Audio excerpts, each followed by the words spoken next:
अभिवादन स्वीकार कीजिए ब्रजेश मिश्रा का। और आप देखना शुरू कर चुके हैं द डिबेट। दिल्ली और मिल्कीपुर में कल वोटिंग होने जा रही है। मिल्कीपुर की मिल्कियत बदलेगी या बरकरार रहेगी? दिल्ली में आम आदमी पार्टी बरकरार रहेगी या फिर बीजेपी बदलाव लेकर आएगी? क्या तय किया है दिल्ली की जनता ने और मिल्कीपुर की जनता ने? आज डिबेट में इस विषय पर मुख्य चर्चा करते हैं। बहनों भाइयों, दिल्ली का सबसे हाई वोल्टेज इलेक्शन कल वोटिंग होने जा रही है। 5 तारीख को दिल्ली और मिल्कीपुर में वोटिंग है। पूरे दुनिया भर की निगाह, पूरे देश भर की राजनीतिक पार्टियों की सबकी धड़कनें थमी हुई हैं। क्यों? क्योंकि दिल्ली का चुनाव है और दिल्ली का चुनाव हमेशा की तरह सबसे तनावपूर्ण चुनाव होता है।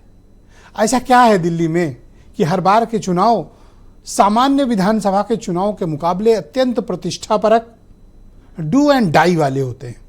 ऐसा क्या है दिल्ली में?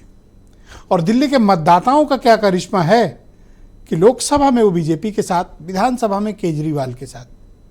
वहां के मतदाता एक शोध का विषय है। मतदाता वही हैं। वोटिंग बिहेवियर में बदलाव है और बदलाव छोटा मोटा नहीं, वर्टिकल चेंज होता है। जो लोग कभी कभी मतदाताओं के समझ पर सवाल उठाते हैं, मैं उन्हें हमेशा कहता हूं, दिल्ली के मतदाताओं को देखिए और जानिए कि भारत का लोकतंत्र इतना मजबूत क्यों है, वर्सटाइल क्यों है, डायनामिक क्यों है और इतना वाइब्रेंट क्यों है। कोई तो कारण होगा। उस कारण को आपको व्याख्या मिलेगी दिल्ली में। दिल्ली की अपनी मूल आबादी बहुत थोड़ी है, लेकिन दिल्ली में देश भर से आए हुए लोग इकट्ठा रहते हैं। और सबसे बड़ी आबादी है उत्तर प्रदेश के लोगों की, पूर्वांचल के लोगों की, पश्चिम के लोगों की, रुहेलखंड बुंदेलखंड के लोगों की और बिहार के लोगों की।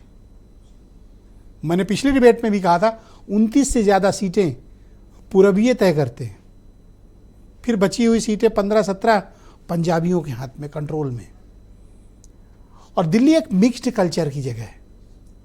दिल्ली में नफरत कुछ एक इलाके में मिल सकती है, हिंदू मुसलमान कुछ एक इलाके में, नॉर्थ वाली सीट में, नॉर्थ ईस्ट वाली सीट में मिल सकता है, लेकिन दिल्ली कमोबेश एक अपने आप में एक बहुत ही शांत और प्रगतिशील समाज है। कौन रहते हैं दिल्ली में लोग? दिल्ली में बहनों भाइयों 2 क्लास रहता है। एक आम आदमी रहता है, एक वीआईपी रहता है, बीच में कोई नहीं रहता। आम आदमी सब बराबर है, जब तक आप वीआईपी न हो वहाँ सब आम आदमी है। तो दिल्ली के मतदाताओं ने इस बार क्या तय किया है?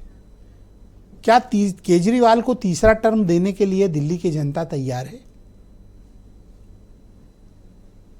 और केजरीवाल को अगर तीसरा टर्म देगी तो क्या साथ में कुछ रिस्ट्रिक्शन लगाएगी? उनके पावर में कुछ कमी करेगी जनता? उनको दिए गए जनादेश में कुछ कमी आएगी? या केजरीवाल उसी ताकत के साथ कंटिन्यू करेंगे? बहनों भाइयों, आम आदमी पार्टी कभी इस बात का कंप्लेन नहीं कर सकती दिल्ली के लोगों से। दिल्ली की जनता ने आम आदमी पार्टी को जब भी दिया छप्पर फाड़ कर दिया। अब दिल्ली की जनता को परफॉर्मेंस की गारंटी चाहिए, ग्राउंड पर होता हुआ काम दिखना चाहिए दिल्ली की जनता को।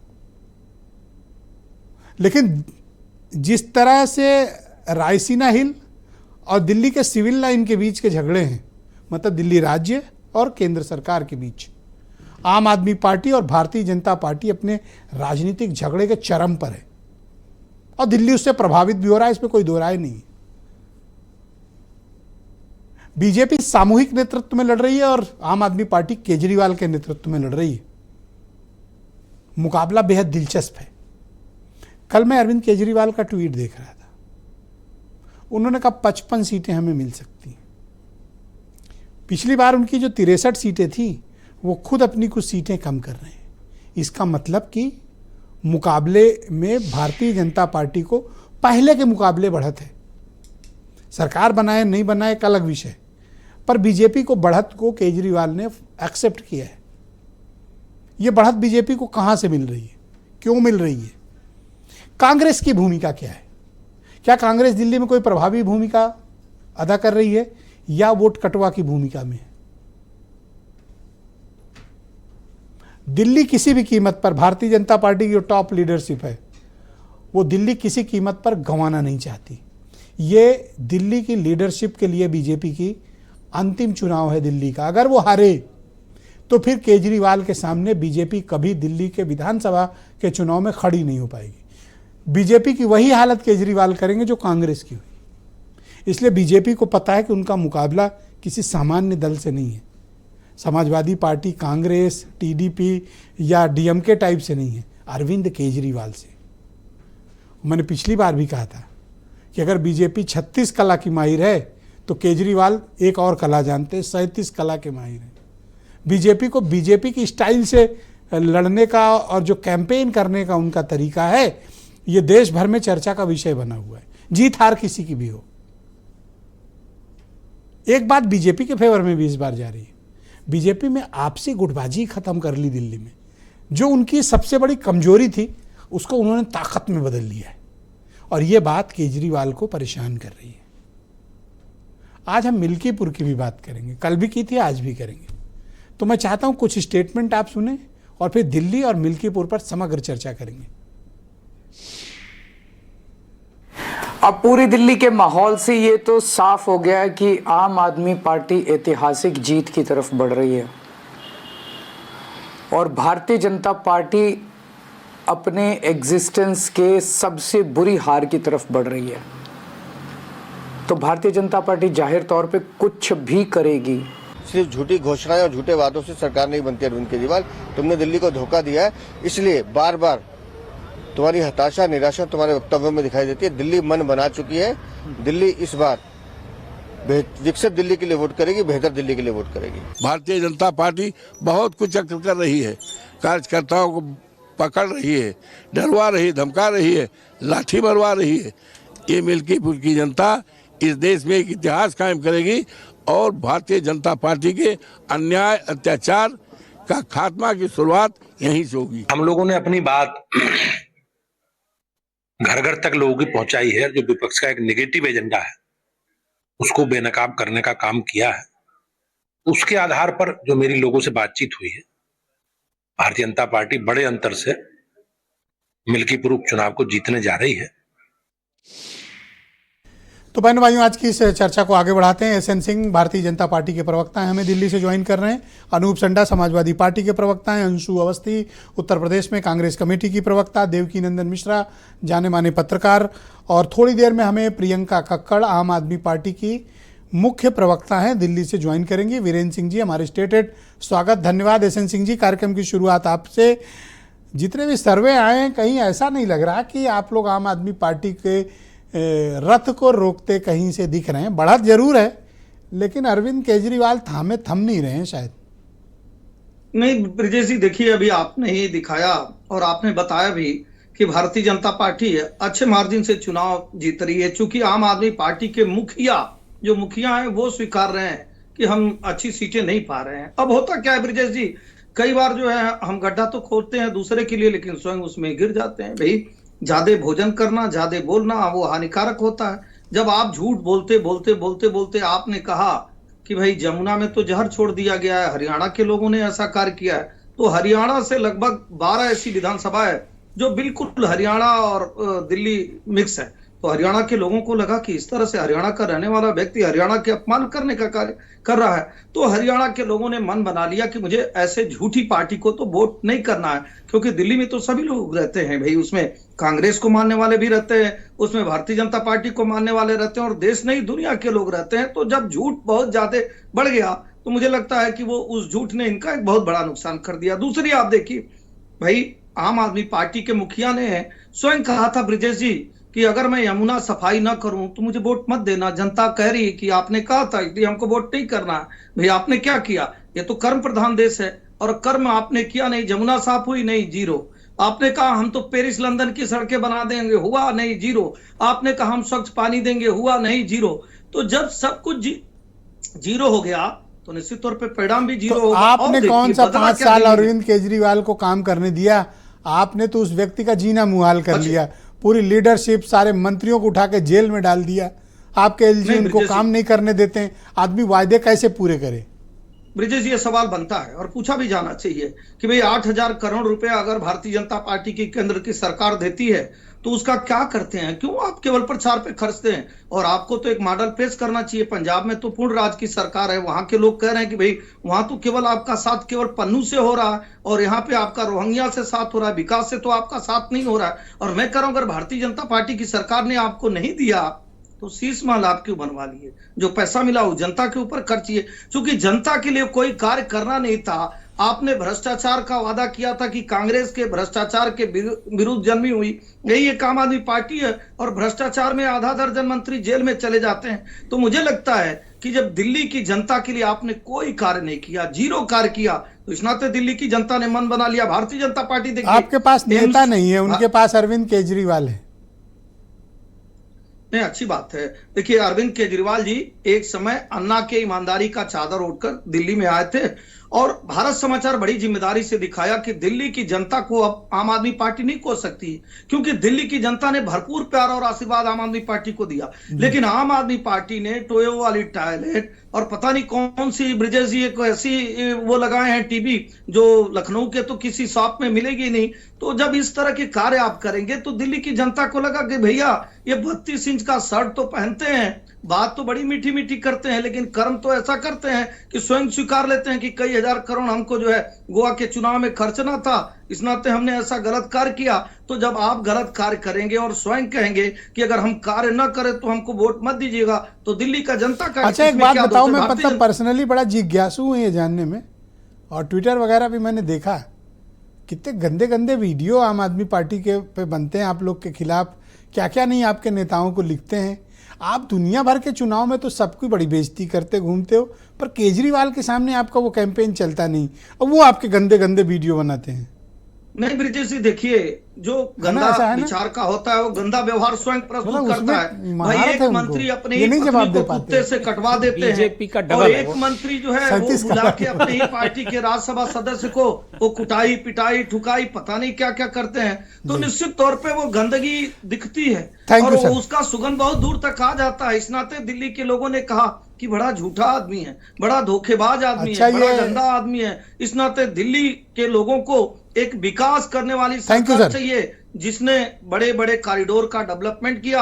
आज अगर वो वादा कर रहा है कि हम 10 लाख रुपए देंगे तो विश्वास है, क्योंकि भारतीय जनता पार्टी 5 लाख रुपए दे रही है आयुष्मान जी। ब्रिजेश जी, अनूप संडा मेरे साथ मौजूद हैं, समाजवादी पार्टी के प्रवक्ता हैं और मिल्कीपुर पर इनसे बात करते हैं क्योंकि दिल्ली में चुनाव लड़ नहीं रहे, अनकंडीशनल सपोर्ट दिए हुए हैं अरविंद केजरीवाल की पार्टी को अपने दोस्त कांग्रेस का साथ छोड़कर। तो मिल्कीपुर में तो बात फंस गई है, लग रहा है मामला फंस गया है संडा जी। मिल्कीपुर में मामला फंसा नहीं, मिल्कीपुर में मुख्यमंत्री जी फंस गए और यही वजह है कि आप भी जानते होंगे कि मुख्यमंत्री जी के कई दौरे हो गए, रोड शो भी हो गया, घूम भी आए, डिम्पल यादव जी का रोड शो था तो उसकी होर्डिंगें भी गिरवा दी गई। और मुख्यमंत्री जी की भाषा क्या कहा जाए, उधर प्रधान जी आप बोले बोले। बड़े मियाँ तो बड़े मियाँ, छोटे मियाँ सुभान अल्लाह। और मुख्यमंत्री जी की जो भाषा है मिल्कीपुर में, उससे संपूर्ण पीढ़ी समाज रहा था। वहां जाकर के देखिए, मैं अरे क्या तो कह दिया ऐसा कि जिससे आप लोग आहत हो गए? नहीं, क्या नहीं कहा, एक दलित की बेटी के साथ बलात्कार करके उसकी हत्या हो गई और माननीय मुख्यमंत्री जी ने उसको श्रद्धांजलि देने के बजाय ये कह दिया कि इसमें सपा के लोगों को हम फंसा देंगे। वो तो मैं धन्यवाद करूंगा पुलिस का कि उसने सही पर्दाफाश कर दिया। और हालत ये है सर, एक चीज समझ लो, अगर मुख्यमंत्री चाहे होते ना तो यही तीनों जो पकड़े गए हैं ये टोपी लगा के पुलिस पीसी करा देती। इसका मतलब कि निष्पक्षता से इन्वेस्टिगेशन हुआ होगा। नहीं, आपको चीफ मिनिस्टर की पावर का सर अंदाजा नहीं तो है। इशारा करके गए थे, माननीय मुख्यमंत्री जी तो कई करके गए थे। और ब्रजेश जी मेरे पास एक सूची है, मैं लगातार 15 दिन मिल्कीपुर में रह करके आया हूं। मिल्कीपुर के मैं आप कहिए तो बूथ नंबर सही नहीं, मुझे बूथ नंबर नहीं, बस बताएं जी। कार्यकर्ताओं को लगातार हमारे बूथ एजेंटों को उत्पीड़ित किया जा रहा है, धमकाया जा रहा है। हमारा एक कार्यकर्ता है इनायतपुर बूथ पे, इनायत नगर बूथ पे, अफजल खान, उसको जाकर के पुलिस ने धमका दिया। उसके भाई को 14-16 घंटे तक थाने में बैठा करके रखा।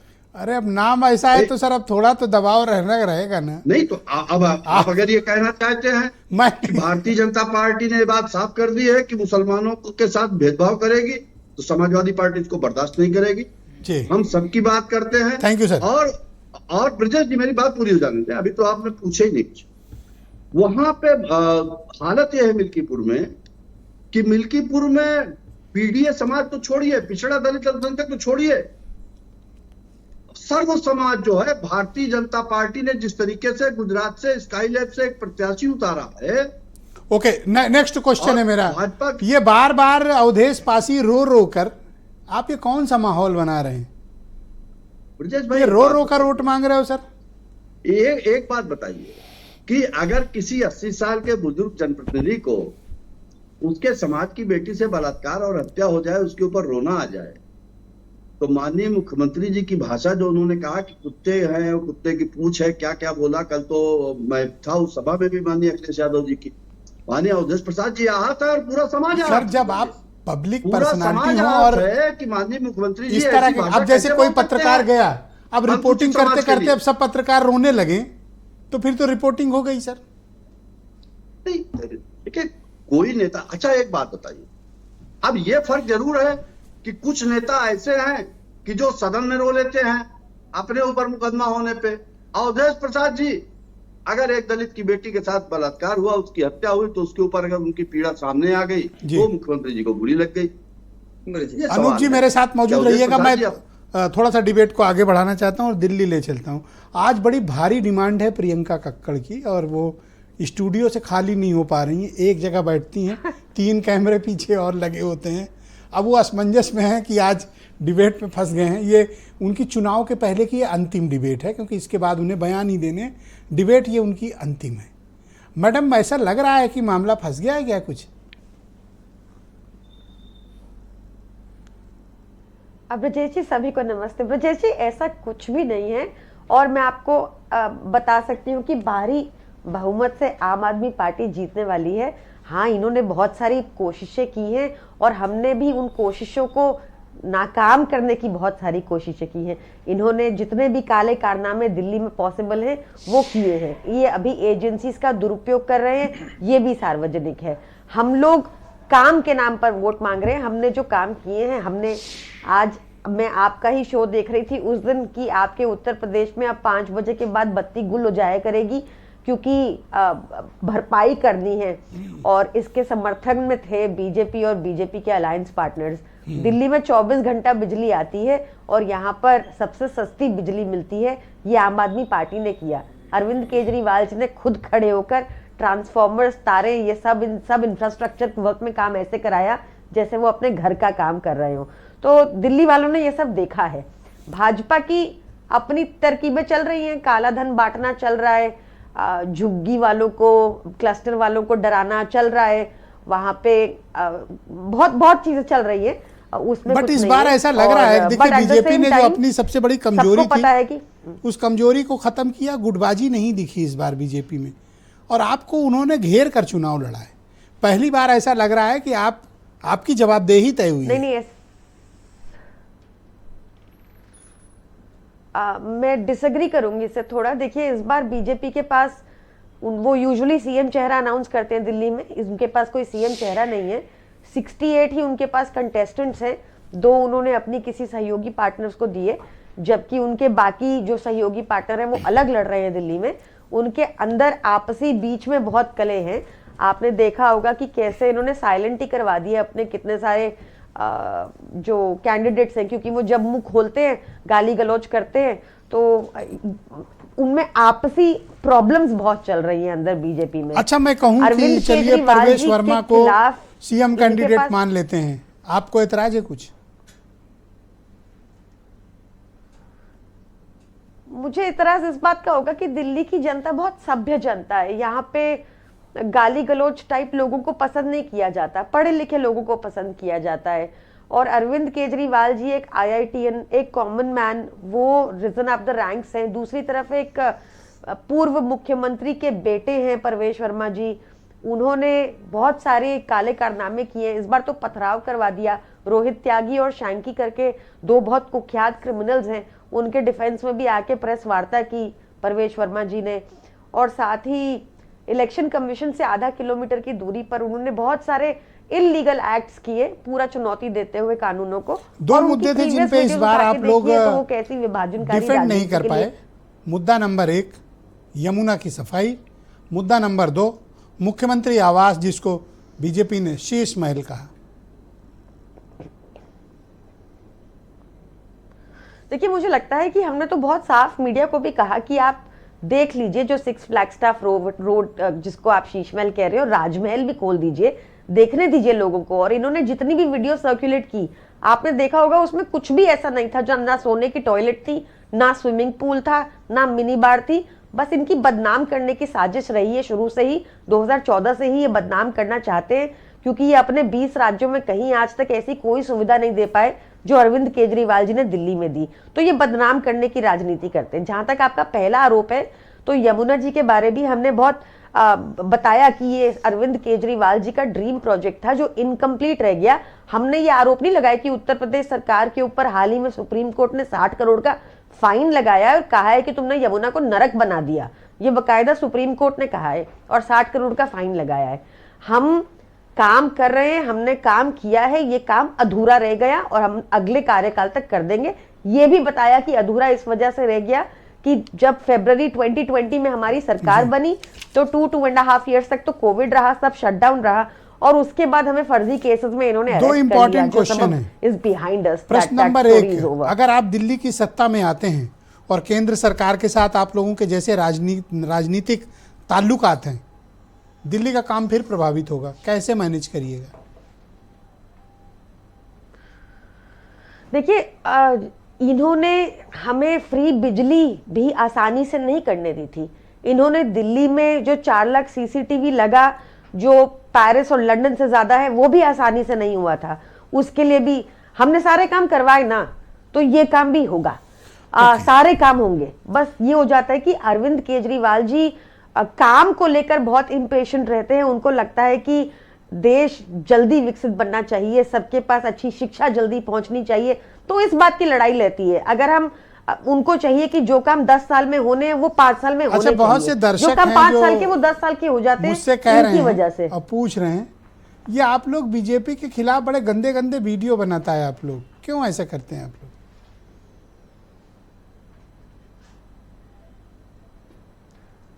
कोई स्पेसिफिक वीडियो अगर आप अरे ट्विटर पे देखिए मैडम, मैं तो बोल भी नहीं सकता कैसे कैसे गंदे गंदे वीडियो बनाते हैं आप लोग, क्यों ऐसा करते हैं? चुनाव क्यों इस तरह कर दिए जा रहे हैं? क्यों रावण के वंशज बोल दिया होगा उनको? अरे और भी तमाम विलन विलन टाइप कैसे कैसे, मतलब ये तो बदनाम कर रहे हैं आप बड़े नेताओं को। भाई ऐसा क्यों करते हैं आप लोग? मुद्दों पे चुनाव लड़िए। हम बदनाम कर रहे हैं? हम पे कितना कीचड़ फेंका पूरी राजनीति भाजपा की, हमें गाली निकालने में रही है ब्रजेश जी। हमें तो आप हम पे ये तोहमत नहीं लगा सकते। उन्होंने सिर्फ हमें बदनाम करने की राजनीति की है दिल्ली में, और कुछ नहीं किया है। अच्छा, संदीप दीक्षित की पार्टी अगर 5 से 7% वोट काटने में कामयाब होती है तो ऐसा विश्लेषकों का मानना है कि आपको बहुत बड़ा डैमेज होगा, आपकी बहुत सीटें कम हो जाएंगी।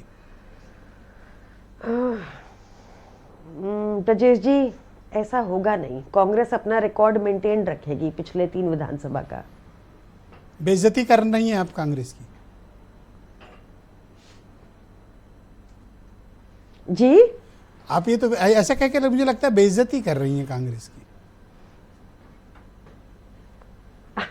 नहीं, देखिए, बहुत ही दुख की बात है कि कांग्रेस ने इस बार फंडिंग ली है बीजेपी से चुनाव लड़ने के लिए दिल्ली में। कांग्रेस ने इस बार बकायदा हाथ मिलाया है। कांग्रेस ने बीजेपी से फंडिंग ली है? बिल्कुल, अरे साथ में हाथ मिलाया उन्होंने अपना बीजेपी के साथ। Greatest discovery. आपने एक भी अटैक देखा? सारी गालियां अरविंद केजरीवाल जी को, आम आदमी पार्टी को। थैंक यू मैडम, मैं चाहता हूँ इस राउंड में बने रहिएगा। और कांग्रेस के प्रवक्ता अंशु अवस्थी मौजूद हैं, वो आपकी बात का जवाब देंगे। कितनी फंडिंग ली है अवस्थी जी, आज बता दीजिए। ब्रजेश जी, देखिए, जवाब से पहले सवाल है आम आदमी पार्टी से, क्योंकि 10 साल से दिल्ली में सरकार में है। प्रियंका कक्कड़ जी यहाँ पर बैठी हुई हैं, सिर्फ 2 सवालों का जवाब दे दें जो दिल्ली के लोगों से जुड़े हुए हैं। सवाल नंबर 1, 30,000 नौकरियां दिल्ली सरकार में खाली हैं, उनकी भर्ती क्यों नहीं की?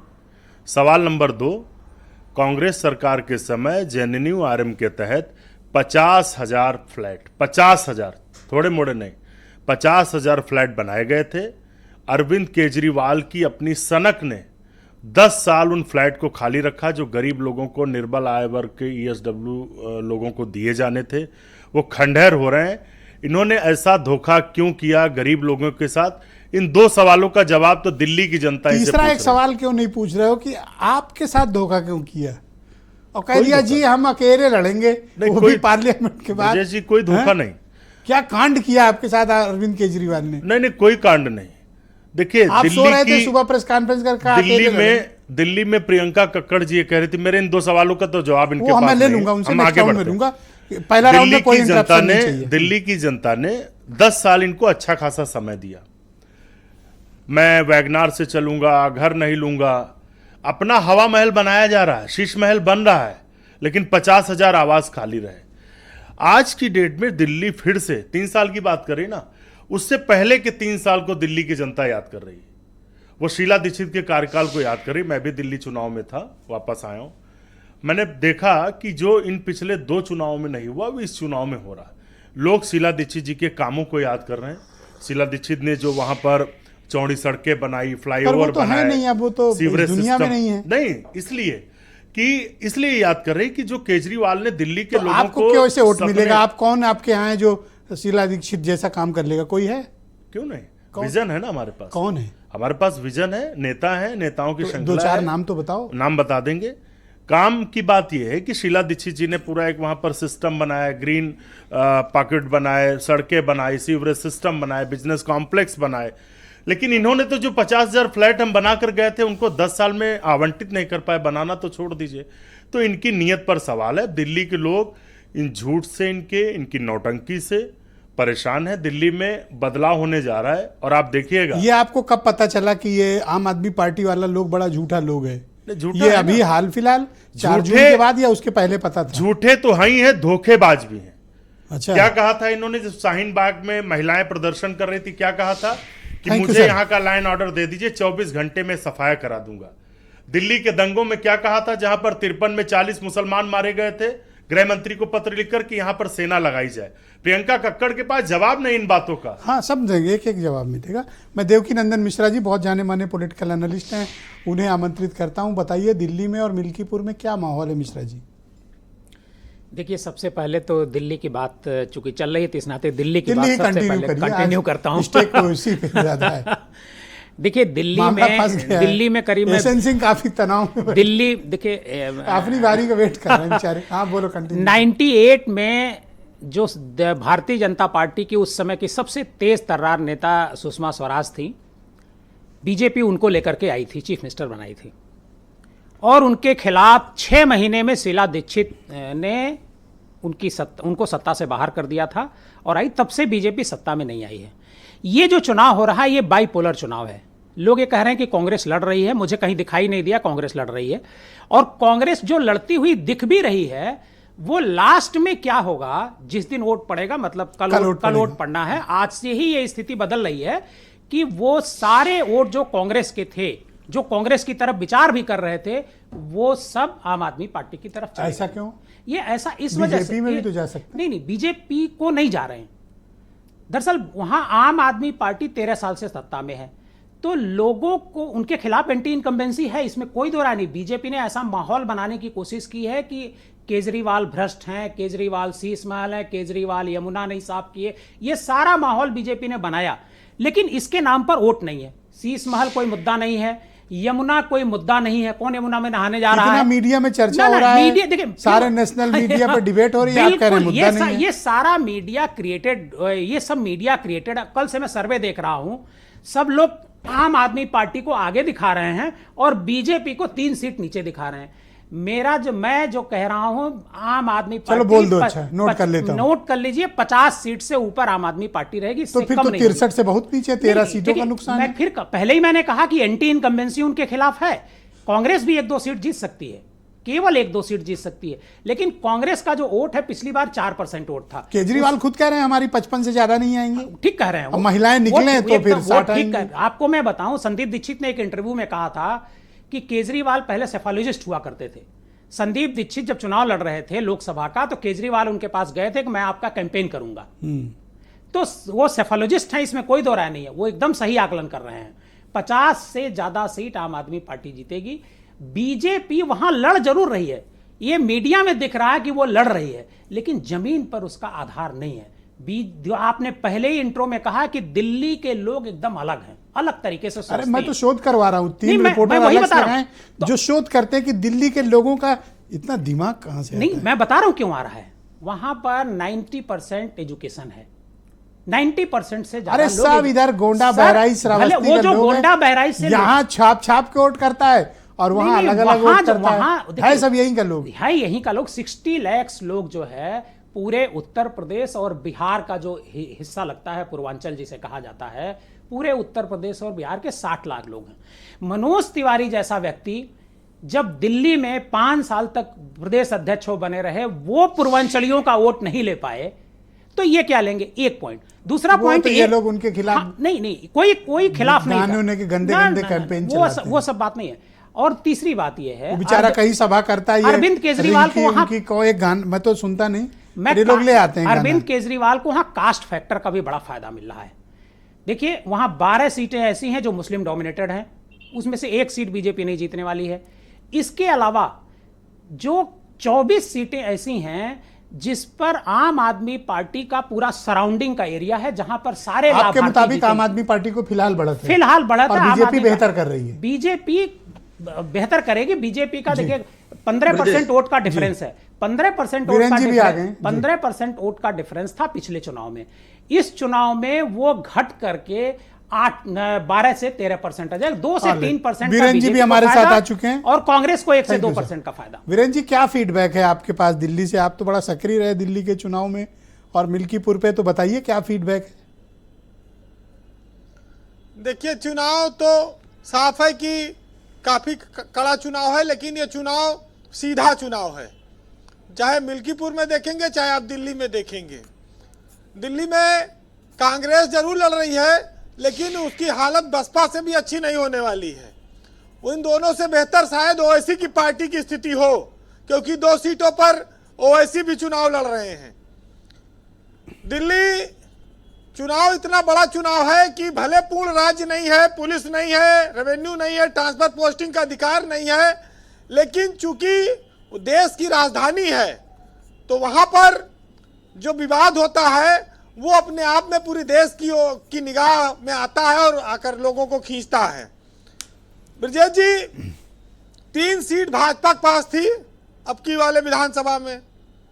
अगर 5 गुना बढ़ाए तो 15, 10 गुना बढ़ाए तो 30, और अगर हरियाणा की तरह या महाराष्ट्र की तरह कोई चमत्कार भाजपा ने किया तो फिर सफाया। तो भाजपा एक चमत्कारिक पार्टी है। 100 बात की एक बात वीरेंद्र सिंह कहते हैं, घंटे भर का विश्लेषण का एक लाइन में बोलिए, कंटिन्यू वीरेंद्र जी। देखिए, वो ऐसा चमत्कार करते हैं जहां पर आप पूरा प्रदेश, पूरे विश्लेषक ये अनुमान लगाए भाजपा हार रही है, और भाजपा पूर्ण बहुमत पिछले चुनाव ज्यादा लेके आ जाती है। तो ये भाजपा की एक नई कला है, और उसके मतदाताओं के बीच कौन सी उसकी सेटिंग है जो अचानक से जब खुलता है तो पूरा परिवर्तन आ जाता है। तो दिल्ली उसी तरह के चुनाव से क्या गुजरेगी या कुछ बड़ा चमत्कारिक परिणाम होगा, ये तो 8 तारीख को पता चलेगा। लेकिन केजरीवाल के कॉन्फिडेंस में इस बार कुछ आपको कमी दिख रही है? ब्रजेश जी, केजरीवाल को यह लगता है कि कितनों कम होगा, 50 सीट तो हम आ ही जाएंगे। तो ये जो 8 विधायक बीजेपी में टूट के अभी वो टिकट काटे, वो टूट के भाजपा में चले गए। तो केजरीवाल इनसे बहुत घबराया। देखो, आज तो आतिशी ने भी रोया है, अवधेश भी रोए हैं, और रोने का एक नया सीजन भी शुरू हो गया है। नहीं, मैं वो कह रहा था कि अगर रिपोर्टिंग करते पत्रकार यही शुरू कर दें तो ये एक टेलीविजन चैनल्स में एक नया ट्रेंड होगा। हाँ हो सकता है, उसका तो कुंभ में बाबा इतना मार दीन कि वैसे अगर रोए दिए तो उनका ही भी काफी अरे चला चिमटे जाएगी चिमटे कोई मारा भाई। बाबाओं ने संसों से पीटा। तो वैसे 11 साल की सरकार में जितनी इनकी एंटी इनकम्बेंसी होनी चाहिए, जितना विरोध होना चाहिए, उस विरोध को ये लोग थामने में कामयाब रहे हैं। देखिए भाजपा ने इनके सारे बड़े नेताओं को जेल भेज दिया, जिसमें भ्रष्टाचार के आरोप लगे। एजेंसियों ने इनको 1-1 साल, कोई 6 महीना, कोई 2 साल जेल में रहा केजरीवाल से लेकिन आरोप लगा, लेकिन कोई ठोस चीज सामने नहीं आई। तो इससे आम आदमी पार्टी के नेताओं को कहने का मौका मिल गया कि एजेंसियों का दुरुपयोग हो रहा है और भाजपा के इशारे पे हो रहा है। तो ये एक जो जनता के बीच वो अपने आप को दोबारा से लाके खड़ा कर ले गए, ये भाजपा के सामने एक चुनौती है। बीजेपी के पास दिल्ली में मुख्यमंत्री पद का कोई चेहरा भी नहीं घोषित हुआ और इधर इनके पास 4-5 बड़े नाम हैं जो रैली कर रहे हैं, जो जा रहे हैं। दूसरी, ब्रजेश जी, दिल्ली एक भारत की ऐसी तस्वीर है जिसकी तुलना हम वाशिंगटन से कर लें, लंदन से कर लें, बीजिंग से कर लें, संघाई से कर लें, तो हम मानते हैं कि हम अंतर्राष्ट्रीय स्तर के देशों के साथ दिल्ली का एक मुकाबला है, एक स्तर है। लेकिन जब वहां पर बहुत नीचे स्तर पर उतरकर रेवड़ियों पर चुनाव लड़े जाते हैं तो बड़ी हैरत होती है। हैरत किसी को भी होगी कि भाई फ्री बिजली, फ्री पानी, फ्री सिलेंडर, दिल्ली के जनता का क्या इतना पेट खाली है कि वो फ्री पर टूट पड़ी भाई। और आप कल का दिन भी देखिएगा, जब देश में कोई बहुत प्रतिष्ठित चुनाव होता है तो उस दिन प्रधानमंत्री किसी धार्मिक स्थल पर रहते हैं। कल वो कुंभ में आ रहे हैं, पूजा पाठ करेंगे और 2:30 बजे तक वो कुंभ में रहेंगे। अब मैं ये देखना चाहता हूं कि कल उस वक्त अरविंद केजरीवाल कहां पे होंगे, तब मैं मानूंगा कि वो 37 कला के माहिर हैं। 36 तो बीजेपी को आती है, उन्होंने एक उनको एक्स्ट्रा आती है। वाला पाठ करा दिया था, हनुमान चालीसा कल कुछ वो करेंगे, शांत तो नहीं बैठेंगे। अब की बार वो क्या करते हैं, वो मोदी जी को आसानी से डुबकी नहीं लगाने देंगे। राम मंदिर बनवाने के बाद भी अयोध्या में हार गई, अब कुंभ का कितना फायदा मिलेगा उसको, ये बात सही है आपकी कि इस पर तय करेगी 8 तारीख को जनता। लेकिन जब हम गांव देहात में मुर्गा पर और बोतल पर बिकने की बात कहते हैं और दिल्ली जैसे अमीर शहर में लोग छोटी छोटी सुविधाओं पर बिक रहे हैं, रेवड़ियों पर बिक रहे हैं, तो फिर ये लगता है कि दिल्ली से अच्छा अपना गाँव ही गिराव है। कम से कम पीन खाइन रात में जेके पिए ओका वोट तो दिए, यहाँ तो पता नहीं किसको दिए किसको नहीं दिए। फिलहाल कंक्लूड करिए वीरेंद्र जी, सुनिएगा। 2-4 दिन आदमी को मुर्गा दारू तो मिलता है। फिलहाल सुनिएगा जी कि ना वक्त की, न बदली वक्त की गर्दिश, न जमाना बदला, बस जब सूख गई पेड़ की डाली तो परिंदों ने ठिकाना बदला। और जिंदगी की हकीकत को बस हमने इतना ही जाना है, दर्द में अकेले हैं और खुशियों में सारा जमाना है। बहुत शुक्रिया वीरेंद्र जी, आपका बहुत बहुत धन्यवाद ग्राउंड जीरो से हमारे साथ जुड़ने के लिए, अपना फीडबैक, ओपिनियन और पॉलिटिकल ऑब्जर्वेशंस हम तक पहुंचाने के लिए। बहनों भाइयों, क्विक राउंड दूसरा चरण इस पर चर्चा का शुरू करते हैं। एसएन सिंह भारतीय जनता पार्टी के प्रवक्ता हैं, दिल्ली से हमें ज्वाइन कर चुके हैं। एसएन सिंह जी, मैं आपसे जानना चाहता हूं कि आपकी पार्टी और आपके पार्टी के लीडर्स हमेशा आम आदमी पार्टी की इस बात की आलोचना करते थे कि वो मुफ्त रेवड़ियाँ बांटती है, फ्री की योजनाएं लाती है, इससे देश का विकास, आर्थिक विकास, तमाम आपने वातावरण बताए थे कि वो प्रभावित होते हैं। लेकिन आपका जो घोषणा पत्र आया है उसमें तो आप आम आदमी पार्टी से 4 हाथ आगे निकले हैं। आपकी कथनी और करनी और घोषणा तीनों में अंतर क्यों है? नहीं, देखिए ब्रिजेश जी, भारतीय जनता पार्टी की कथनी और करनी में अंतर नहीं होता है। एक ही चीज हम बताते हैं, केवल 10 सेकंड देंगे, चूंकि प्रियंका कक्कड़ जी बहुत सारे चीजों को कही थी। एक तो गाली की बात कही थी, तो 2-4 चीजें बताना चाहूंगा प्रियंका जी को। चूंकि इनकी वाली गाली जो है ना, वो लखनऊ की काजू वाली बर्फी होती है जो गाली देते हैं अरविंद केजरीवाल जी। उस गाली को प्रियंका जी को जरूर सुनाइएगा, क्योंकि दिल्ली की जनता तो सुन गई है। आदरणीय अरविंद केजरीवाल जी कहते हैं लात मारकर भगाओ सालों को पार्टी में, जो ये कर रहे हैं गाली नहीं है, ये काजू की बर्फी है। दूसरी गाली देते 140 करोड़ लोग गए तेल लेने, ये अरविंद केजरीवाल जी कहते हैं मुझे लगता है कि प्रियंका कक्कड़ जी की पार्टी।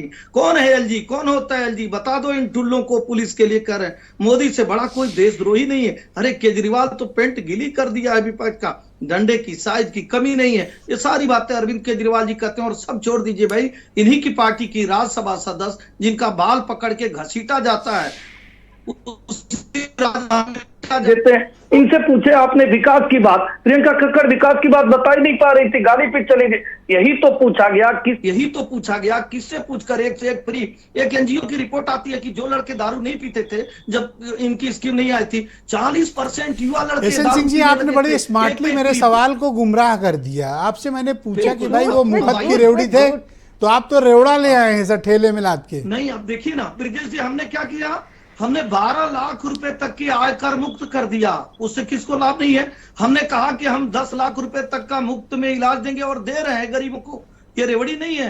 गरीबों को समुचित इलाज की जो व्यवस्था है, लगभग 2.5 लाख करोड़ रुपए का फायदा हुआ है गरीबों को, जो उनके जेब भैया से तो चला यही जाता। फायदा केजरीवाल दे रहे थे, तो आप इनको भला बुरा कहते थे, लुटाई दे रहा है, लुटाई दे रहा है, लुटाई दे रहा है। छोटी सी बात, अब आप कह रहे हो कि हम ज्यादा देंगे। नहीं देखिए ब्रिजेश जी, हम तो काम करते हैं। देखिए हमारी गारंटी 3-4 बता दीजिएगा अरविंद केजरीवाल को, प्रियंका कक्कड़ जी को। हमने कहा कि भाई देश में 2 विधान 2 संविधान 2 प्रधान नहीं चलेंगे। भारतीय जनता पार्टी मोदी जी के नेतृत्व में 2 विधान 2 संविधान खत्म कर देती है। हम पन्नू के साथी थोड़े ना है, हम रोहिंग्या के साथी थोड़े ना, हम देश के विकास। हमने कहा भव्य राम का मंदिर बनाएंगे, हम काशी का कॉरिडोर बनाएंगे। आज हम कह रहे हैं यमुना रिवर फ्रंट कॉरिडोर बनाएंगे। एक सवाल और है, महाभारत एक सवाल और बनाएंगे। उन्होंने कहा हम 2100 रुपए देंगे महिलाओं की, आपने कहा 2500 देंगे। ये क्या रेवड़ी नहीं है सर? देखिए ब्रिजेश जी, क्या होता है ना, आप किसी दुकान, ये सब विश्वसनीयता की बात होती है। आप कहीं जाइए, 100 रुपया नहीं छोड़ेंगे कि पता नहीं झूठा आदमी है, भेजेगा कि नहीं। कहीं 2 लाख का सामान खरीद के छोड़ के चले आते हैं। लास्ट में मैं एक चीज कहूंगा, चूंकि आपने कहा लास्ट सवाल है। अभी हमारे देवकी नंदन जी, चूंकि हमारे वरिष्ठ हैं, हम साथ काम भी किए हैं। देवकी नंदन जी को लग रहा है कि यमुना तो कोई मुद्दा नहीं है, बड़ी अच्छी बात है। इन्होंने कहा कि भैया भारतीय जनता पार्टी, अच्छा, इसी डिबेट में बिछड़े हुए लोग भी मिलते हैं, ये भी मैं देख रहा हूं। 2014 में 7 में 7 सीटें, 70 विधानसभा में 60 विधानसभा भारतीय जनता पार्टी के पक्ष में। 2019 में लोकसभा के 7 से 7, 70 में से 65, और वोट परसेंटेज देख लीजिए 2013 में लगभग 33%। पर एसएन सिंह जी, जो लोग आपके साथ काम किए हैं और उनका एनालिसिस आपके बारे में बड़ा ब्रूटल है। देवकी नंदन जी की बात कर रहा हूं, और आपके साथ के लोग आपकी बात नहीं मान रहे हैं। नहीं ब्रिजेश जी, क्या होता है ना, हर आदमी के देखने का अपना नजरिया होता है। सुबह की धूप, दोपहर की धूप, शाम की धूप। Sir thank you sir. Priyanka Kakkar को स्क्रीन पे लाया जाए। शुक्रिया सर। एक छोटा सा, मैं आप सबसे रिक्वेस्ट करूंगा कि अपनी अपनी बारी में बोलें। डिबेट सिस्टमैटिक करते हैं हम लोग, आराम से बात करेंगे। एक छोटा सपा का एक रिएक्शन दे दूं सर, मैं लास्ट में दे दूंगा, आप दे देना, मैं दे दूंगा। मैं प्रियंका कक्कड़ जी को आमंत्रित करता हूं। 30,000 नौकरी मैडम आपकी पार्टी ने नहीं दी। कांग्रेस की पहली 4 सीट, 55,000 फ्लैट आप लोग खा गए, आपने कुछ नहीं किया, और आपकी विश्वसनीयता सवालों के घेरे में है। आपको इस बारे में जवाब देना चाहिए जनता के बीच आके। कल वोटिंग है, बोलिए। तो ब्रजेश जी, मैं बीजेपी को भी जरूर रिस्पॉन्ड करना चाहूंगी, पर पहले कांग्रेस से ही शुरू कर लेती हूँ। देखिए, जहां तक इन्होंने बताया, कांग्रेस भाई को मैं एक बात बता दूं कि 1792 अनऑथराइज्ड कॉलोनीज इन दिल्ली में, जहां पे सीवरेज की पाइपलाइन नहीं थी, वाटर की पाइपलाइन भी नहीं थी सर, वो हमने बिछाई है। जिन फ्लैट्स का आपने जिक्र किया लगभग 30,000, उसमें केंद्र सरकार कोर्ट चली गई, क्योंकि हम वो फ्लैट्स देना चाहते थे झुग्गी झोपड़ी में रहने वालों को, जबकि केंद्र सरकार उसको रेंट पे देना चाहती थी। वो मामला कोर्ट में पेंडिंग है, आप चेक कर लीजिएगा। दूसरी चीज, मैं बीजेपी पे आऊंगी। अच्छा, आपने ये देखा ना, कांग्रेस ने कुछ भी बात नहीं की, फंडिंग वाली बात पे चुप रहे वो। आप दोबारा उनसे पूछ लीजिएगा। एक वीरेंद्र भाई ने भी कहा कि दुरुपयोग कहने का मौका मिल गया कि एजेंसीज का दुरुपयोग होता है। बकायदा सुप्रीम कोर्ट के ऑर्डर में लिखा है कि सीबीआई को बंद पिंजरे में तोते की तरह यूज किया गया। ईडी के कोर्ट के ऑर्डर में लिखा है ईडी ने द्वेष की भावना से काम किया। अरविंद केजरीवाल जी के खिलाफ कोई प्रमाण नहीं है। अब मैं आती हूँ बीजेपी की बातों पे। तो उनको मैं बताना चाहती हूँ कि गाली होती है जो झा समाज ने भाजपा को दी, गाली होती है जो पंजाबियों को भाजपा ने दी। केंद्र आज इन्होंने क्या किया, अपना जो मैनिफेस्टो इन्होंने लॉन्च किया, इन्होंने कहा हम अरविंद केजरीवाल जी की सारी स्कीम्स को, जिनको ये रेवड़ी बुलाते थे, हम वो देंगे। पर वो भी झूठ बोल रहे हैं। आज सुबह का बयान है प्रहलाद जोशी जी का, जो इनके केंद्रीय ऊर्जा मंत्री है। उन्होंने कहा है कि फ्री बिजली नहीं मिलनी चाहिए। खुद को उनको 4000 यूनिट मुफ्त मिल जाए वो ठीक है, पर जनता को नहीं मिलनी चाहिए। उन्होंने कहा बंद होनी चाहिए। फिर इनके एक और प्रत्याशी है रमेश बिधूड़ी जी, उन्होंने फ्री बस यात्रा का विरोध किया है। महिलाओं को फ्री बस यात्रा मिलती है अभी दिल्ली में। आगे आने फ्री का पूरा खजाना आप लोग लुटाए दे रहे हैं। अरे दिल्ली में कुछ बचे उचेगा कि आप लोग सब बांट ही दोगे? आप सत्ता में आकर 2500 देंगे, आप कह रहे 2100 बांटेंगे। ब्रजेश जी हमारा बचे भैया पैसा कुछ। ब्रजेश जी हमारा मॉडल बहुत साफ है। सरकारी खजाने का मुंह हमारे मॉडल में जनता की तरफ ही होगा।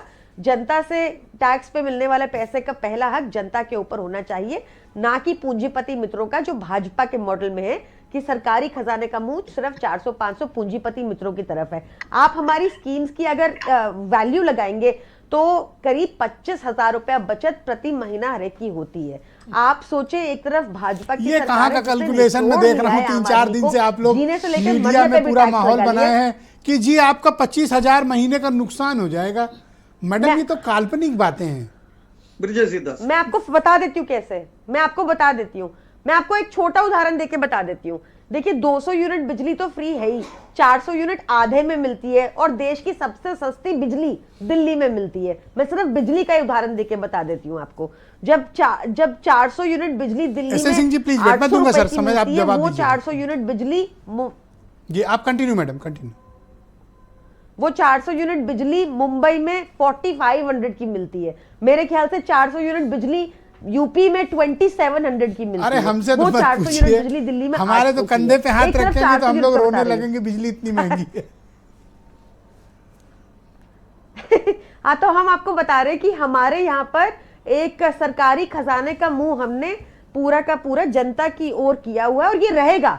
आज नहीं, आप इसको रेवड़ियां बुलाएं। प्रधानमंत्री मोदी जो रेवड़े वो तो हमारे एक दोस्त हैं मित्रों को, बीजेपी की सहयोगी पार्टी राष्ट्रीय लोकदल, उसके एक लीडर है रोहित अग्रवाल। उन्होंने जिस दिन से मुझे फार्मूला बताया बिजली की बचाने का, उस दिन से मुझे बड़ा लाभ हो रहा है। उन्होंने कहा 5 से 10 जो है बत्ती बंद कर दो। मैंने वही किया, मुझे बहुत लाभ हुआ इसका। आप लोग भी चाहे तो इस्तेमाल करें। बोलिए मैडम। हाँ तो 5 बजे के बाद नहीं, उन्होंने कहा था, मैंने देखा था वो शो, उन्होंने कहा था रात को 5 बजे के बाद आप पार्टी मोड में आ जाते हैं सब लोग। हाँ नहीं मैं तो बत्ती नहीं, एक और फार्मूला बताया था मैंने, वो बंद कर दिया। तो मुझे बड़ा लाभ हुआ। हाँ 5 से 10 बंद हो जाएगा फिर होगा। Thank you madam, thank you, शुक्रिया। दिल्ली में आप 24 घंटा बिजली। हाँ एस सिंह जी आ रहा हूँ, बस जरा कांग्रेस का रिएक्शन ले लूँ। आपके तो दोनों सवाल का जवाब हो गया, आपके तो सवाल भी खत्म। प्रियंका कक्कड़ ने बिल्कुल नहीं बताया कि 30,000 नौकरियां खाली क्यों पड़ी हैं। चलिए 50,000 फ्लैट जो पड़े हुए हैं कोर्ट में फंसे। अरे नहीं एक सेकंड, ये नूरा कुश्ती। Madam please wait. हाँ ये नूरा कुश्ती मैं दूंगा सर पक्का। वन आंसर पक्का दूंगा प्लीज। ये नूरा कुश्ती है दिल्ली के लोग। मैडम दिल्ली के लोग इसी से तो मुक्ति पाना चाहते हैं, इसी नूरा कुश्ती से। कौन सी? ये जो सेंट्रल गवर्नमेंट और दिल्ली की सरकार आपस में फंडिंग ली आपने और नूरा कुश्ती। फंडिंग पे आ जाते हैं। ब्रजेश जी मुझे जवाब देने दीजिए। ब्रजेश जी, जो लोग रात को टेम्पो भर भर के भाजपा के दफ्तर से पैसा ला रहे हैं, उनको लगता है कि सब उसी तरीके से कर रहे हैं। टेम्पो? जो लोग टेम्पो से भर भर के बीजेपी के दफ्तर से पैसा ला रहे हैं, कौन लाया? ये आम आदमी पार्टी वाले। अरे बताओ, हम लोग भी देखे वो टेम्पो कौन है। उनको ये लगता है तरफ घूम जाए वो टेम्पो। मेरी बात है, उनको ये लगता है कि सब वही कर रहे हैं।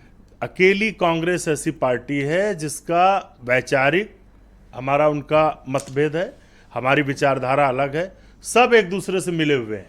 कांग्रेस ही ऐसी पार्टी, और जब ये कह रही थी तो इनको खुद हंसी आ रही थी, क्योंकि ये वो झूठ बोलने वाली पार्टी है। केजरीवाल जी कहते हैं कि हम 10,000 किलोमीटर सड़क बनाएंगे, दिल्ली में 4,000 किलोमीटर का ही पूरा सड़क का सर्किट है। तो ये सब झूठे लोग हैं। जंतर मंतर पे हमारे जो प्रत्याशी हैं संदीप दीक्षित जी, जंतर मंतर पे डिबेट, ओपन डिबेट के लिए बुलाया केजरीवाल जी को। नहीं गए। अगर 10 साल काम किया था आ जाते, क्यों नहीं आए आप? अच्छा एक बात बताओ, आप सिर्फ चैनलों पर बैठकर झूठ बोलेंगे। मेरे से बात करें, ये आप पार्टी ने आपको धोखा दिया या कांग्रेस ने आम आदमी पार्टी को छोड़ा? एक्चुअल क्या हुआ? हमें धोखा दिया कि नहीं दिया, हमें इससे ज्यादा दर्द यह है कि इनकी भाजपा की जिन लोगों ने ब्रेड मक्खन पेंसिल पर जीएसटी लगाने का काम किया, बीजेपी के लोगों ने, दिल्ली में 90% लोग नौकरी पेशा हैं। इन दोनों की नूरा कुश्ती ने दिल्ली के लोगों को धोखा दिया। हम थैंक यू उसकी सर, लड़ाई लड़ रहे प्लीज हैं। कॉपरेट। मैं अनूप संडा जी को आमंत्रित करता हूँ और ब्रेड एसएन सिंह जी मक्खन और पर GST लगाते प्रियंका जी, मैं लास्ट में दही आप लोग पर को GST लगाते सर, हैं। Thank you sir, please cooperate करें। भाई अनूप जी, आप पिछली बार भी कंप्लेन कर रहे थे कि हमारे लोगों को पीटा जा रहा है, लाल कार्ड दिया जा रहा है, निकलने नहीं दे रहे हैं। अब आप फिर वही आरोप लगा रहे हैं। कहीं ऐसा तो नहीं कि परिणाम की प्रत्याशा आपको अभी से हो गई हो संडा जी? नहीं, परिणाम के प्रति हताशा तो भाजपा में तभी ये हो रहा। प्रत्याशा मैंने बताया था कि मुख्यमंत्री जी कितने चक्कर हो आए बिल्कीपुर, देख लीजिए। और ये ब्रजेश जी सिर्फ इतना नहीं है कि हमारे बूथ एजेंटों को धमकाया जा रहा है।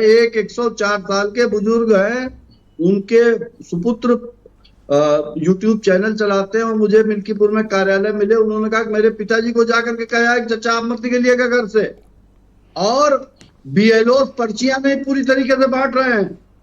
एक बूथ है वहां पे कदमपुर, वहां के लोगों ने हमारे जाने पे समाजवादी बताया। पार्टी के वर्कर्स इतने हैं, आप बताते हैं आप खुद अपनी पर्ची घर घर पहुंचा दीजिए। आपको क्या जरूरत है बीएलओ की? नहीं, हम लोग तो काम कर ही रहे हैं, लेकिन सत्ता की नीयत तो पता चलती है ना। थानेदार बीजेपी के एजेंट बन के काम कर रहे हैं। बांटे सर। कल मुख्यमंत्री अखिलेश यादव जी की जनसभा में 2 किलोमीटर पहले एक बस बेड़ी बेड़ी खड़ी करके लोगों को आने से रोका गया। सीओ ने वहां लाठी लेकर के लोगों को खदेड़ा कि मीटिंग में आप नहीं जा सकते और जाना हो तो 10 किलोमीटर का डाइवर्जन बता दिया। इस स्तर पे आ गई है भारतीय जनता पार्टी। वहां इनको अपनी हार साफ दिखाई दे रही है। मिल्कीपुर की जनता क्रांतिकारी जनता है और स्वर्गीय मित्रसेन यादव जी की धरती है। वहां पर भारतीय जनता पार्टी को अपनी हार पूरा दिखाई दे रही है कि भगवान राम ने अयोध्या भी हराया था और मिल्कीपुर में भी इनके खिलाफ परिणाम होने जा रहा। बहुत शुक्रिया आपका। मैं इसलिए बेईमानी जी थैंक यू। मैं देवकी नंदन जी आपसे समझना चाहता हूं कि ये मुफ्त की रेवड़ियों का कोई कंपटीशन चल रहा है बीजेपी और आम आदमी पार्टी के बीच, और बेनिफिशियरी है दिल्ली की वो जनता जिसके बारे में मैं शोध करा रहा हूं भाई कि क्या बुद्धिमान मतदाता है भाई। आप ही नहीं शोध करा रहे हैं, मैं आपको एक घटना बता रहा हूं। अरुण जेटली जी उस समय मौजूद थे, जिंदा थे। 2013 की बात है, नरेंद्र मोदी जी गुजरात के मुख्यमंत्री थे और अरविंद केजरीवाल सिंह पुराने दोस्त हैं, नमस्कार तो कर लो। नहीं वो नमस्कार, वो हमारे साथी हमारे सहयोगी रहे हैं, दोस्ती में तो हाँ कह सकते, नमस्कार तो कर लो, इतने दिन बाद मिल रहे हो तो। नमस्कार भाई एसएन सिंह। अच्छा आप बोलो। तो 2013 की बात है, नरेंद्र मोदी जी गुजरात के चीफ मिनिस्टर थे और अरुण जेटली जी उस समय मौजूद थे। अरुण जेटली जी को उन्होंने कहा, जब अरविंद केजरीवाल चुनाव जीत करके आए तो अरुण जेटली जी ने, नरेंद्र मोदी जी ने अरुण जेटली जी से कहा कि जरा अरविंद केजरीवाल की जो ट्रिक है उसके बारे में आप पता करिए। ये हाँ, कैसे इतनी जल्दी कोई पार्टी सत्ता में आ जाए, बने और तुरंत सत्ता में आ जाए, ऐसा कभी हुआ नहीं। क्यों मुलायम सिंह ने पार्टी बनाई थी? मुलायम सिंह पार्टी बनाए, सत्ता में तुरंत नहीं आए, टाइम लगा। 92 में पार्टी बनाई, 93 में मुख्यमंत्री। सर 93 मुख्यमंत्री कई पार्टियों के सहयोग से बने वो। लेकिन आम आदमी पार्टी जिस तरीके से चुनाव में उतरी तो नरेंद्र मोदी जी उनको समझ रहे थे। तो जब नरेंद्र मोदी जी उनको एनालिसिस करके यहां तक वही ट्रिक उन्होंने अपनाई 2014 में जब वो लड़ने चुनाव आए, तो आप देखिए कि जितनी लंबी लंबी बातें थी नरेंद्र मोदी जी ने की, कोई बात आप बताइए। गुजरात मॉडल तो उन्होंने कहा, प्रारंभिक उसमें कहा, उन्होंने कहा गुजरात बीजेपी को 36 कला आती है तो केजरीवाल को एक ज्यादा आती है। नहीं तो नरेंद्र इसकी शुरुआत देश में केजरीवाल ने नहीं करी है। मैं तो केजरीवाल को नहीं इसको दोषी ठहराऊंगा। इसकी शुरुआत करी जयललिता ने। मुफ्त की जो रेवड़ी बांटने की शुरुआत जयललिता ने करी थी तमिलनाडु में, और उसके बाद केजरीवाल ने उत्तर भारत में आप कहेंगे तो शुरुआत करी, और उसके बाद नरेंद्र मोदी जी उसको आगे बढ़ाते चले गए। लेकिन राष्ट्रीय पार्टी के साथ आज थोड़ा सा वक्त का अभाव, कंप्लीट कर लीजिए। राष्ट्रीय पार्टी के साथ एक प्रॉब्लम है कि जैसे मोदी जी अगर दिल्ली में कहेंगे कि हम बिजली मुफ्त देंगे तो उत्तर प्रदेश में क्यों नहीं देंगे, हरियाणा में क्यों नहीं देंगे, चलेगा सर, हरियाणा में क्यों नहीं देंगे, ये बड़ी बात है। एसएन सिंह जी मैं आपको गिनकर 20 सेकंड दे रहा हूं सर, 20 सेकंड में अपनी बात कंप्लीट करें, फिर प्रियंका जी की बारी। 20 सेकंड मिल रहे हैं आप दोनों। सर मैं दूंगा आपको, समाजवादी पार्टी आपको दूंगा, आप पर दूंगा, समाजवादी पार्टी आप डिबेट ना डिस्टर्ब, आपको टाइम दूंगा। Yes SN Singh ji continue sir, आप ऐसे करके टाइम न वेस्ट करें। अब उनको बोलने दें। एसएल सिंह जी बोलिए। देखिए, समाजवादी पार्टी को लोग वोट क्यों करेंगे मिल्कीपुर में? इसलिए नहीं वोट करेंगे कि अभी आप देखे होंगे आपके जिम्मेदार चैनल पर समाजवादी पार्टी के प्रवक्ता ने सर्व समाज की बात नहीं की। उन्होंने कहा बड़े मियाँ छोटे मियाँ, मतलब मियाँ की बात और मियाँ को प्रताड़ित करते हैं। हम सबकी बात करते हैं पार्टी को वोट में। तीसरा, प्रियंका कक्कड़ जी से एक सवाल है, उसके बाद आप प्रियंका जी के पास। अरे सर, प्रियंका जी से छोटा सा सवाल, प्रियंका जी से पूछिए क्या स्वच्छ जल सभी को मिल रहा है? दिल्ली में चुनौती देते हुए कहता हूं, ये बता दें प्रियंका जी, ये बताकर जाएंगी कि उन्होंने कितना स्कूल कॉलेज खोला यहाँ पर, एक भी अगर बता दे तो, कितने हॉस्पिटल खोले। टाइम ओवर सर, धन्यवाद सर। प्रियंका जी आप सहयोग करें सर, धन्यवाद सर। भ्रष्टाचार में थैंक यू सर, मुक्ति मिल गई है सर, धन्यवाद सर, धन्यवाद sir, thank you sir, thank you sir. Priyanka ji go ahead, 20 second आपके पास। सर, केंद्र सरकार का नीति आयोग का आंकड़ा देख ले, वो कहते हैं कि दिल्ली के स्कूल सर्वश्रेष्ठ हैं। आप केंद्र सरकार के आंकड़े देख ले, वो बताते हैं कि दिल्ली में सबसे कम बेरोजगारी है। और जूनागढ़ म्युनिसिपल कॉर्पोरेशन में आज ब्रजेश जी, मैं बताना चाहूंगी कि कांग्रेस ने विड्रॉ कर लिया 8 सीटों से और भाजपा को जीतने दिया। इनसे पूछ लीजिए। Thank you, thank you. Okay, all right. संडा जी, कितने स्कूल कॉलेज? छोटे मियाँ, ये मियाँ कौन होते हैं भाई? मैं पूछा पर नहीं, लगता है कि सत्ता में रहते रहते भारत की लोक भाषा भूल गए। भारत का आम जनमानस किस मुहावरों का प्रयोग करता है उसको भूल गए। हमने तो माननीय प्रधानमंत्री जी और माननीय मुख्यमंत्री जी के लिए कहा था कि बड़े मियाँ तो बड़े मियाँ, छोटे मियाँ सुभान अल्लाह। कि एक कपड़ों मियाँ अटक गया है, आतंकवादी पहचान रहा है, एक अयोध्या में आकर के जनता को धमका रहा है। Thank you sir, 20 second. Thank you sir, समाज को सर, धन्यवाद सर, सहयोग करें सर। डिबेट ठीक चल रही सर। जो आम आदमी पार्टी 20 सेकंड बीजेपी की न्यूरा कुश्ती है, उसने दिल्ली को नुकसान पहुंचाया है। कल दिल्ली की जनता जो कांग्रेस पार्टी के वादे हैं, क्योंकि आम आदमी पार्टी नहीं कर सकती। बहुत बहुत धन्यवाद सर, इन पर थैंक यू सर, बहुत बहुत शुक्रिया, बहुत बहुत शुक्रिया। मैं आप सबका लोकसभा में भी सहयोगी बहुत आभार प्रकट करता हूं कि आप सबने अपना अपना कीमती वक्त आज की पर चर्चा के लिए निकाला। बहनों भाइयों, आप सबका बहुत शुक्रिया। कल दिल्ली में और मिल्कीपुर में चुनाव है। सभी मतदाताओं से मेरा विनम्र आग्रह है, वोट करने जरूर जाइए। लोकतंत्र में यही वो अधिकार है जो आम आदमी को हासिल है और इसकी ताकत बहुत बड़ी है। अगर आप किसी पार्टी की नीति से प्रभावित हों, आप उसको वोट दें, लेकिन वोट करने जरूर जाएं। मैं ये उम्मीद करता हूं कि मिल्कीपुर और दिल्ली कल सारे कीर्तिमान को ध्वस्त करेगा। नमस्कार, धन्यवाद।